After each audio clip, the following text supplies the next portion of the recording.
I'm trying to get to a 100 subs by the end of July 2025. It would be a great help if you could like and subscribe to my channel. If you have story ideas or stories you would like to share, or just want to say hi, do drop a comment. Let's get into the story. You know, there's something magical about the way food can transport us back in time. Just yesterday, I found myself in my kitchen, making my grandmother's signature dumplings. As I folded each wrapper, the familiar scent of ginger and scallions filled the air, and suddenly, I wasn't just cooking, I was 6 years old again, standing on a wooden stool beside her in our old kitchen. Food isn't just sustenance, it's the thread that weaves through our cultural fabric. Every culture has those special dishes that carry stories, passed down through generations like precious heirlooms. For me, those dumplings weren't just pockets of meat and vegetables. They were chapters of my family's history. I remember watching my grandmother's weathered hands working the dough, her movements precise and practiced. She'd tell me stories of her childhood in our homeland, of times when even simple ingredients were hard to come by. During the war, she said they'd stretch a single dumpling between 3 people.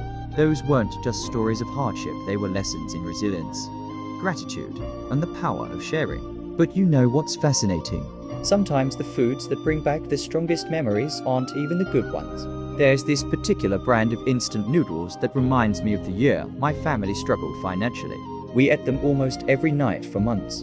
Now, whenever I smell that specific seasoning, it brings back a mix of emotions, the anxiety of those difficult times, but also the warmth of how we stuck together as a family. It's funny how our brains work, isn't it? A single bite can unlock a flood of memories, some sweet, some bitter. That's why comfort food isn't just about taste, it's about healing. When I was going through a rough patch in college, I'd make those dumplings, not because I was particularly hungry, but because the familiar process of creating them was like a warm hug from my grandmother, even though she was thousands of miles away. Now, as an adult, I find myself teaching my niece how to make these same dumplings.